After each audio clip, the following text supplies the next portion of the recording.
ზოგადად აი ყველაზე მნიშვნელოვანი რა ისწავლე მამისგან? რთულია, იმიტომ რომ ჩემი აზრით ყველა რაღაც თვისებებს მამისგან იღებ და პირველ მამას უყურებ, მამა როგორ იქცევა და ეს ყველაფერი მართლა ესეა, რომ შვილი მშობლის სარკეა, მართლა ალბათ ეს არის რა და ყველაფერი რაც თვისებები მაქვს, კარგის და ცუდიც, უმეტესად მამისგან მაქვს გადმოღებული და მე შენ როგორ მოირგებ ამ ყველაფერს და კიდე რამეზე დამოკიდებული, მაგრამ ბევრი თვისება რა, არ ვიცი, ხეს კონკრეტულად რა ვთქვა, რა გამოვარჩიო, არ ვიცი, მაგრამ რაც დადებითი მაქვს ალბათ ყველაფერი.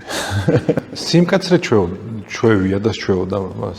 კი, მაგრამ ხო ისე არა რა, რაღაც ერთს მეტყოდა ხოლმე და ჩემთვის მეტწილად გასაგები იყო, მაგრამ ძალიან ცელკი ბავშვი ვიყავი, ძალიან ცელკი ბავშვი ვიყავი. სახლში მოგეხსენებათ, სამი ძმანი ვიყავი და სახლში რა სიტუაცია იქნებოდა და ყოველთვის თანაც სახლში არ არის დიდი სხვაობა ხო ძმებში? კი, უფროსი 5 წლით დიდია, შუათან 3 წლით, 5 წლის ის არის.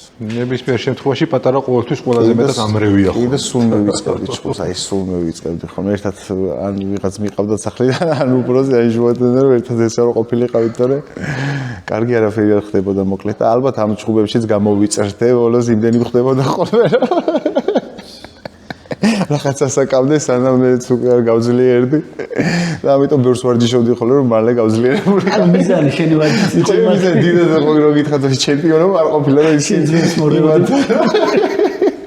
ბალანსი რო დამებალანსები და მაგისთვის ვიბრძოდი. და შენ დაუნებურად გაასწავლე. კი და მე უკვე ჩემპიონობას გამოვიდა რა ესე რომ. აი ეს ემოციები როცა საზღვარგარეთ ხარ გაიმარჯვე, ჰიმნი დასრულდა, საინტერესოა პირველი ვისთან რეკავ ხოლმე.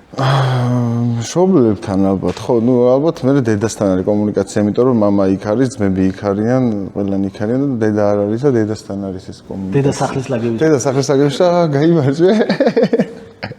აუ, ძალიან მაინტერესებს დედა გასაგებია, ბებოს რეაქციაც მაინტერესებს თუ არის მაგაზე ბებო ძალიან ჩართულია ორივე ძალიან და ის მამის დედა ძალიან ესე თან გაცნობიერებულია ის ცნობს კიდევაც ვინ და როგორ ჭიდაობს ანაირად ესე ივარჯიშებებო ამასთან ესე და ძალიან მთელი ოჯახი ჩართულები არიან აი თქვენ ვერ წარმოვიდგენთ კიდე ამას რო ვიძახი როგორ ჩართულები არიან აი სულით და გულით და ძიუდოთი იწყება და ძიუდოთი თავდება ჩვენთან საუბარი რომ რაღაც თემაზე ხო გადავა რაღაც თემა და დაუბრუნდება ძიუდოს მე კიდე შეიძლება რაღაც გადავიტანო თემა ისევ ძიუდოს აღარ მინდა მე გამდე სულ ძიუდოა ყველგან და სახში ვაიც სხვა თემაზე ვისაუბროთ ამიტომ სულ იმერულ ესკიზებში როა თეატრი ხო გახსოვს ხო დედა თუ ბებია როზის იქ და გოგო რო წაიქცევა თითო ეგეთ ბებია მეგონია რომ სულ ეგრე არიან ყველაფერი რო წააქცეს ვიღაცა და ბავშვი რამე ხო არ ეთქი